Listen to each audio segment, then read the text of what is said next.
9, 8, 7, 6, No leave? 5, 4, Got the wrong camera. 1. Good evening.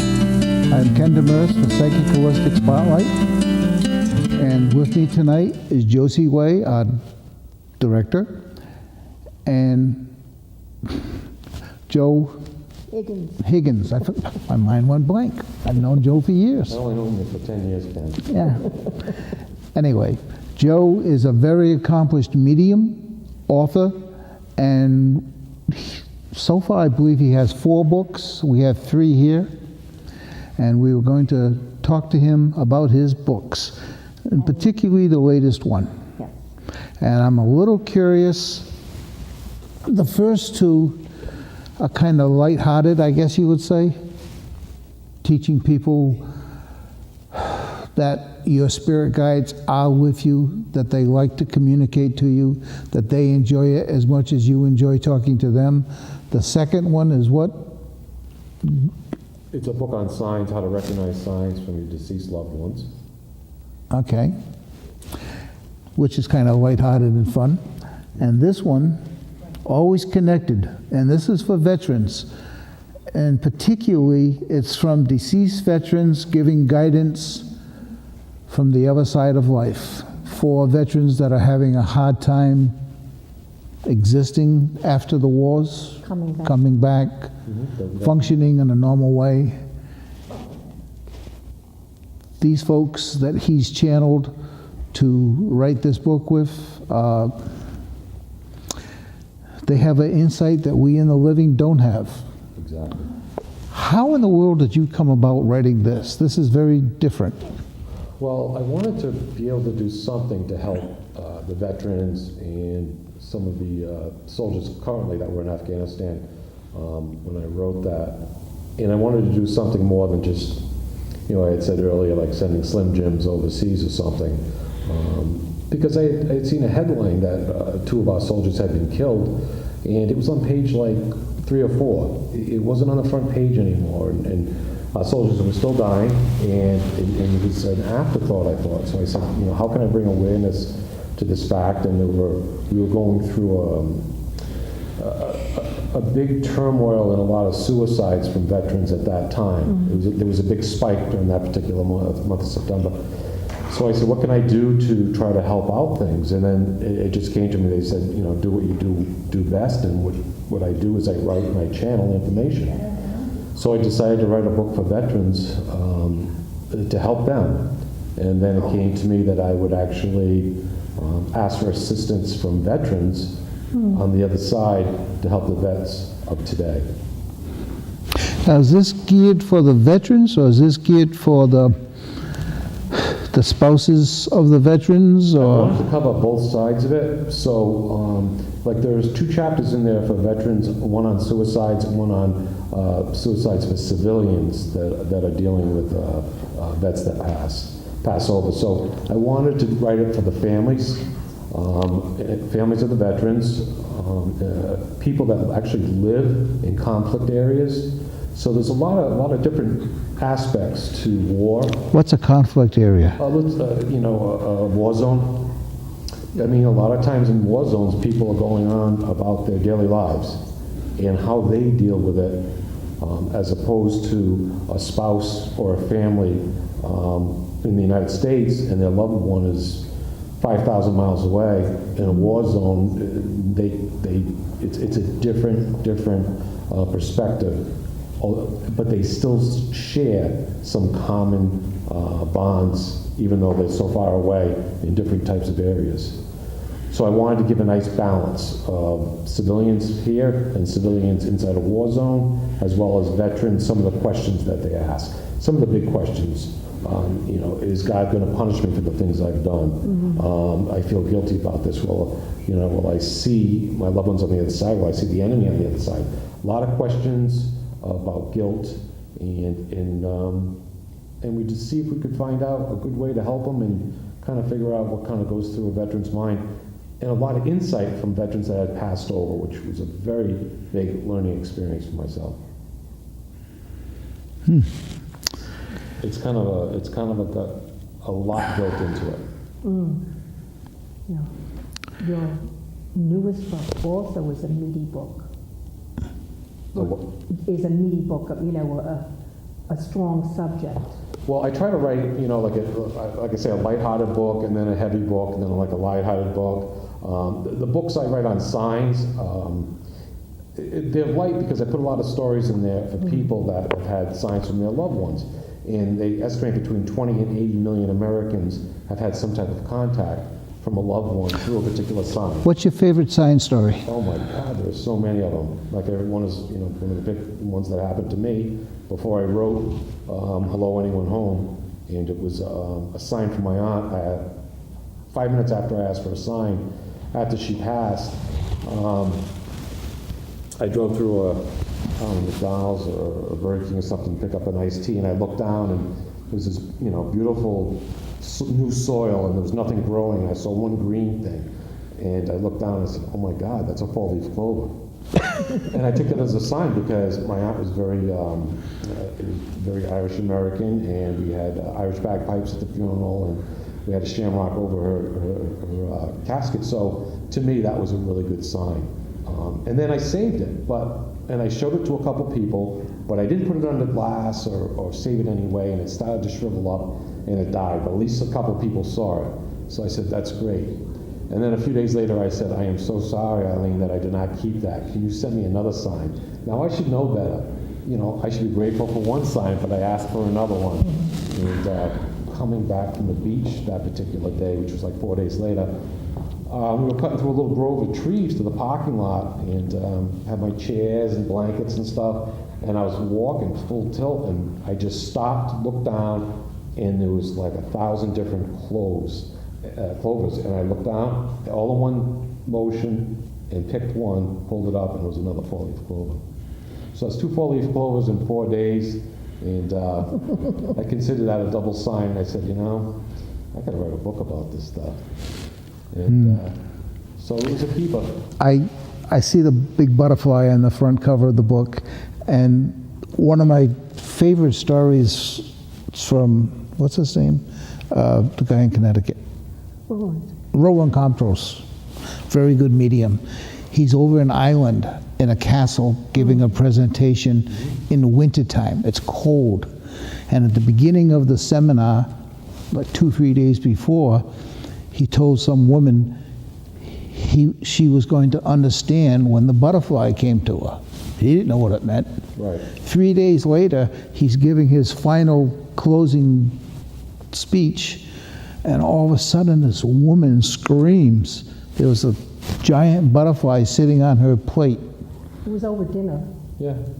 And then it flew up. That's one of the reasons why I put it on the book cover, because it's a very common sign, butterflies and ladybugs, and obviously coins and smells, and feathers and music. So that's why I wanted to put it on the cover. But we had an interesting story. The last time I was on here, we had talked about feathers. Yep. And we had wrapped things up, and we were talking outside before I left. And we said our goodbyes. And I said, I remember, Ken, I turned to you, I said, "Watch, I'll find a feather inside my car now." Something, we laughed. And waved goodbye. I walked outside the door, took one step, looked down, and there was a feather right at my foot. And I picked it up, and I waved it in the window, and you guys let me back in, and Ken, you said, "I'm impressed." They're fun. Because we talked about feathers for like, 15 or 20 minutes. So They're fun. And actually 2 days later after that, I think I was at a market, an outdoor market, and I was buying something, and I paid for it, and I dropped, some of the change or something. I dropped a penny, which is another sign. And I watched the penny as it rolled, and then it stopped and it fell, leaned over, and where it leaned over was on top of another little feather. So it was like a double one. Interesting coincidence. Very playful angels. And I never have gotten feathers as a sign. Some people get them all the time. I see them all the Usually when time. people get them, they'll get them repetitively. I mean, that's their thing. I never got them, but since the one I got here, 3 days later I get another one, and I don't think I've had one in the last year. I mean, it's just, so you can kind of tell what's real and what's not. I see them all. My favorite story about feathers for me is I had peacocks at the time, so I can understand where the feather came from. But I went walking out the front door of my house, two-story house, and a feather hit me right in the top of the house, right in the top of the head. I picked it up, 18-inch long peacock feather, and I turned around, there's no peacocks up above me, so I've never seen them on my roof to start with. Yeah, I mean, So- that's the thing about feathers too. I mean, they can have from all different types of birds that aren't supposed to be in our area or something, they can show up. So for some people, that's one of their signs. Other times it's music, a connection with music, or a particular song, or a particular scent, like cigarette smoke, or in my father's case, when he comes through, I smell cigar smoke, or sometimes someone's perfume, grandma's Yeah. perfume, or something like that, and people will pick up on it right away. So, and in that particular book, I got your message, it goes in more depth about these particular methods and how they came about. Like the coin, I did actually there's one chapter on the coins. It's the kind of a history, how through the ages they used coins for a particular reason, because of the monetary value. People pick up on them much quicker, as opposed to like, a stick or something like that. If you see a coin, it's worth something, so obviously you pay attention to it. And it's shiny, it catches your eye. And it's shining, and so they used it throughout the ages, and it's also easy. So when they start to use that and people start to recognize it, they will repeat signs. If you recognize something, they're going to stick with something you recognize. So if feathers is your thing, they'll stick with those. Coins, they'll stick with coins. People will be like, oh, I always do this, or I always smell this. It's because if they get through, it works.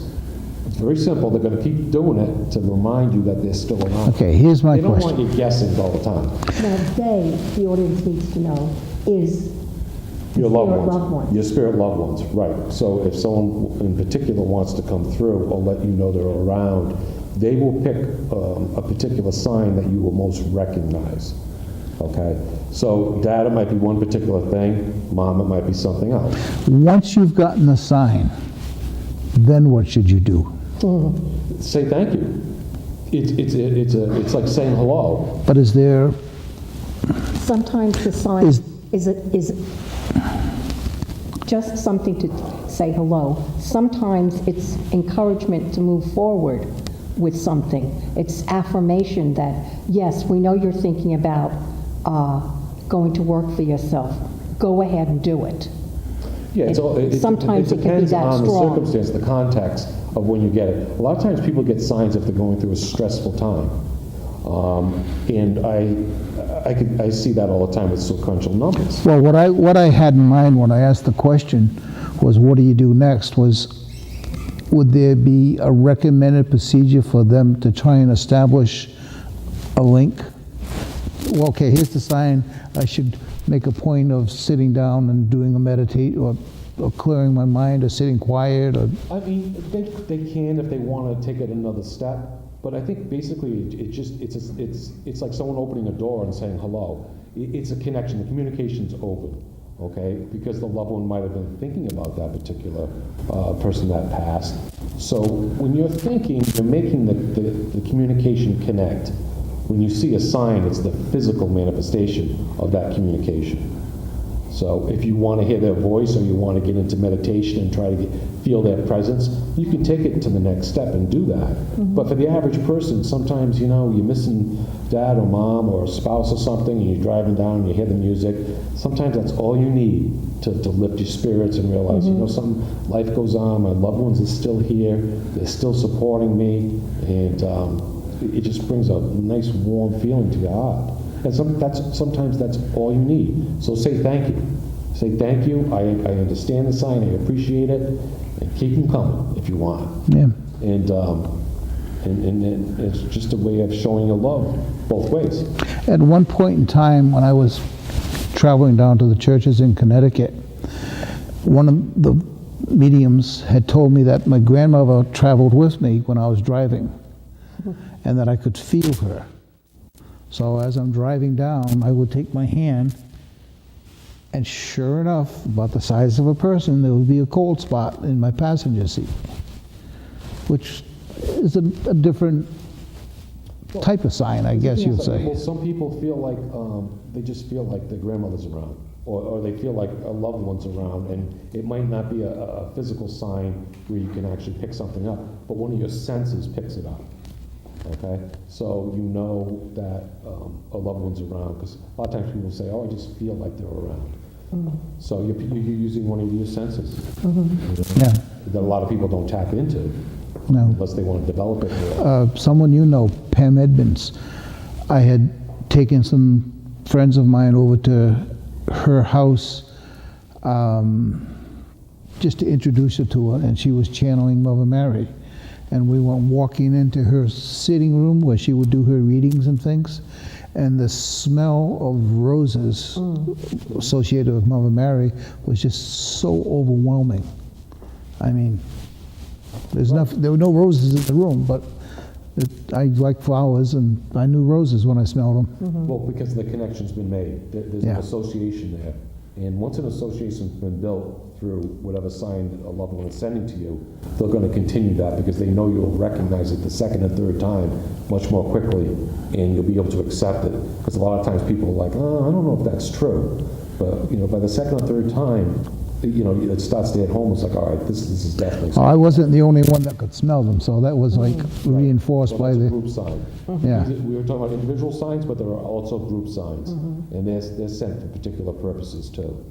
So more than one person will recognize it. It affected the people with me. Well, that was the thing. They wanted to. That particular sign wanted to affect the whole group because you, as a group, were all part of that particular evening, and a group sign was much more powerful because you could talk about it between yourselves as opposed to one sign to one person. If only one person could smell the rose, then you would have no one to talk to it about. And you don't have the confirmation. Right. Well, it's nice to have the confirmation that someone else smells it, but it's also nice that you can sit down and discuss it afterwards. Oh my God, I smelled the roses, you smelled the roses. And the power of that sign just is very, very much more powerful when it's in a group. Because you're sharing the love. So it's not one-to-one, it's Yeah. one to like 5, 6, or 10. So it's just another form of signs. It's called a group sign. One of my favorite stories, probably 20 years ago, I was driving up to Brockton and I was taking somebody with me that had never been to a spiritualist church. And she says, "Ken, look at the ET in the clouds." So I look up and here's this guy standing, 10,000 feet up in the air, and he's probably 1,000, 2,000 feet, and he's got his legs apart, he's got his hand on his hip, and he's got a trident going down to the foot, and then the trident on the top of the shaft. And you could see his facial features, and you could see he either had a crown or a misshaped head. But there's no, you're looking at a person, a 1,000-foot tall person, which was interesting. We go to church, and for people that never been to a spiritualist church, the first part of it is hands-on healing, then some kind of a message of Lecture. enlightenment, lecture, and then the last part is what they would call spirit messages. So Verena Eldridge was the medium of the day, so she went through the congregation of 15 people or whatever. She comes to me, she says, "Oh, last but not least," she says, "Ken, I have an ET with you today, and you saw him in the clouds." The woman with me just about fell out of her seat. And as she went on with the message that he was my father, and he was bringing a message from himself and my mother from that particular lifetime, I can't remember the rest of it. I was so stunned by that sign, I guess you would call it. Yeah, and that's kind of like a communication sign to you of what's going to happen in the future, to kind of make that whole scene work out, Yeah, as opposed to just like a basic sign between. Oh, it was, To open your Private. mind to all the possibilities. yeah, I mean, these were my parents 200 million years ago. You really are an old soul. Yeah, I've been around a while. But it's, It happens. I mean, like I I don't said know how to earlier, like I said describe at the it. beginning, between 20 and 80 million Americans have gotten some type of sign from a deceased loved one. So if people are having them, you're not crazy. It is more common than you think. And just be thankful, and they'll, if you want to, they'll continue to send you these signs. And it just shows that life is eternal. What's your favorite sign? For yourself. I'll take any of them. Yeah. I mean, is there one that like stands out for you? Or? No, I mean, the Shamrock is the one that made me write a book, so I think right now it's that's really the go-to one for me. But there's no shamrock on your book. No, but it's in one of the first stories. Oh, so it's there. Oh, absolutely. Did you press it? Oh, the second one I have, yeah. The second one is framed and it's under glass. Yeah. Oh yeah, I didn't let that one go. Yeah. Yeah. My favorites are the music that Is the goes what? through. Some of the most Music. profound ones are songs, and people can really relate to that. And what happens is, sometimes they can actually manipulate the song, but what I learned, and I put it in the book, is basically they're just drawing our attention to that particular, to put the radio on or at that particular time, because they know that song's going to come on. So a lot of times we think it's us, but it's them kind of just letting us know that this is going to happen. I've had that That's happen. my- And other times they will manipulate the playlist. Yeah. That's when you have songs that are like back to back from like two of the favorite songs. One's a wedding song and one's a funeral, played at the funeral, and they'll play one and then they'll play the one right after it, but they're not in the same genre. So it's Yeah. like, they don't make sense, but they, and then throw that on an anniversary or a birth date or something like that. And, statistically, you can start to really look at it. It's like, oh my God, this really is a sign. Yeah. Oh, let's change subjects just for a second. This is our 26th year that we've been doing this, and if anybody would like to be a volunteer and you get to meet really nice people and we go out to a restaurant to eat afterwards, we would welcome people that wanted to be camera staff or directors or whatever, or be a guest on the show. We're open. My home number, 728-3559. 728-3559, or you can call Josie or Yes. whatever. My number is 401-575-6450. And nobody's going to remember that, so we'll have to do it later. But anyway, okay. We're more than halfway through the show, so I'd like to hear a little bit more about the new book. Yeah, that was my next question. Oh, the Veterans book? No, the one one you're that's working coming. on. Oh, the next one. Do you have a title yet? No, or I don't not have a yet? title. I had actually started two books because I wasn't sure which one is going to be the next one. But I'm leaning towards the particular one of parents who have lost children. And I've run into so many parents in the last couple of years that have lost children, and I don't necessarily mean like a child of 3 or 7 years old or something. Parents that are losing kids that are 18, 21, 25. I mean, for a parent, if it's your child, it's devastating. it's devastating. Really heavy. So I really wanted to tap into that and see what we can get to help these parents get a little balance and maybe some answers. And I'm going to talk to some of the children on the other side. Some of the reasons why they left early. Was it planned? Was it part of a life path? Is it a reason for a parent or a sibling, something for them to go through in order to achieve something? So there's a lot of questions about that, and from the parents that I have done readings for, and their children come through, a lot of times it is a multitude of answers having to do with, I was supposed to leave, or my death is going to cause so much growth for certain individuals on this side. So it's going to be a very interesting book. I'm going to learn a lot from it. One of the most moving things that I've ever experienced was Oceana. I think she moved out to Hawaii now, but I don't even know what her real name was. But she had like a 7 or 8 year old young boy whose father had died. And I found that to be just twice it's happened to me. I've been someplace where it happened. But the parent came through to the child that was left behind. You might touch on that in your new Oh, book. absolutely, because I've had That was like- I've had that because a lot of times Very heavy. It is very heavy, and it's very important for the child to know that that their adult parent will be around for certain milestones in their lives, like getting married or having children and things like that. They're definitely there. But one of the things I want to mention that's very important about the new book is one of the things I learned was a lot of people. One of the big things is people say, "I'm going to miss my daughter, she passed when she was 12. I'm going to miss her wedding. I'm going to miss the grandchildren. I'm going to miss her graduation from high school," all these things. And from what I learned, that a mother will not miss 1 second of it. And when she passes over, she will meet up with her daughter, and she will meet up with her daughter at the same age as when the daughter left. And together, they will relive a whole timeline of them together going through all those milestones. The teenage years, the marriage years, the working years, they will go through that together. So I thought that was very fascinating. So the parent, you are not going to miss out on your child's growth. That would, I could understand that if that was really important to the mother. Suppose it wasn't important to the mother, would it still happen?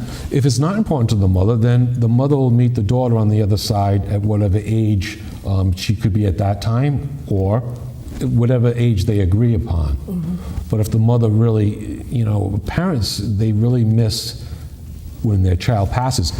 As the time goes on, they're like, "Oh, my daughter would have graduated from college this year," or, "This year she probably would have been getting married." They want, if they miss those special moments.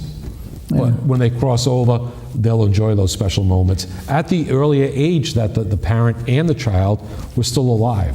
So even though you could pass over when you're 90, you're not going to see your little daughter. I mean, you're going to be, 32 or 42 or whatever you were at that age your child passed over, and you'll share those moments.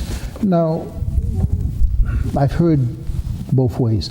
I've heard people talk about when a child passes over, it continues to age on the other side to maturity. Yes. They go. They learn. They take classes, and they can continue on. A lot of times, continue on actually on the path that they were taking here. So, if someone wanted to be a nurse, let's say, and she passed at 10 years old or something, it's not uncommon for them to come through on the other side, studying to be in the medical field, helping people either on that side make the transition, or help people that are still alive with some type of healing process. Yeah. But on the other hand, I can verify that. people with my like son. April Sheehan, she was down at that axe murderer's house in New Bedford Fall River, and there was a little 2-year-old girl there that had been there for a very long period of time that hadn't progressed. Well, in that's a different circumstances. That's different. That might be, that girl might have progressed,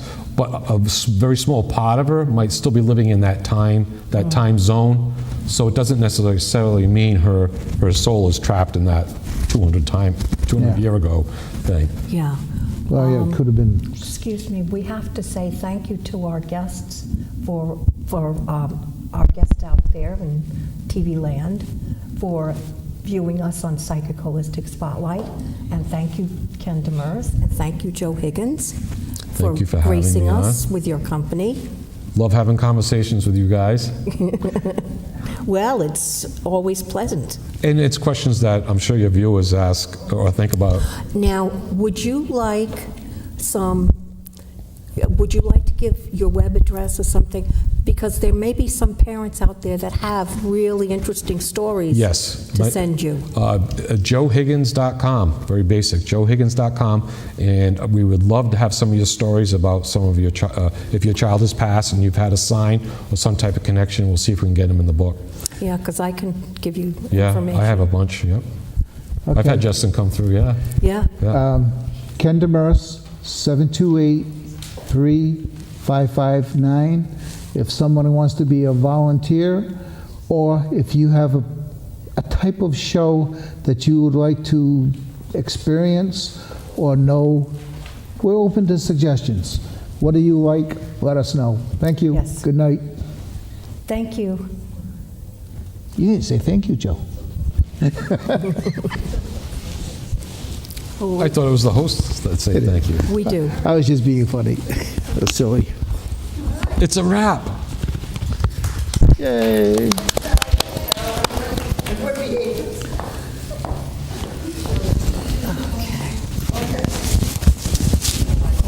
Considering we winged it. Been winging it for a long time. Yeah, there's the lights that we used to.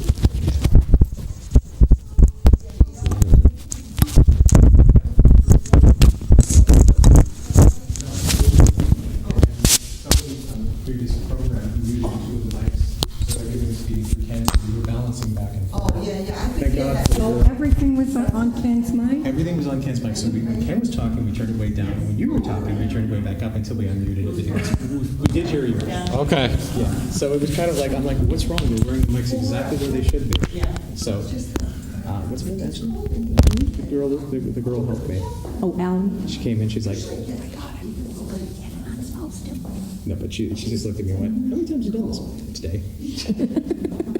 You got a good one under your belt. Yeah, so, all right. So, I'm like, why is Ken so loud? Ken, like, it sounds like you had the microphone up in your nose. I could hear the feedback. And I was like, okay, something's definitely not right. So somebody muted. So now I know. I was going Okay, to fine. let the ladies decide between themselves which they want. Murder came second.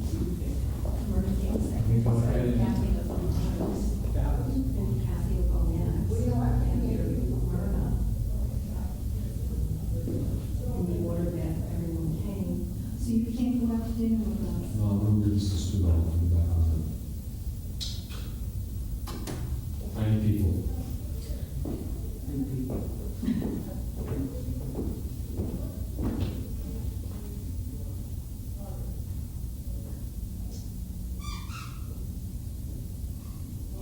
Would you like to fill up your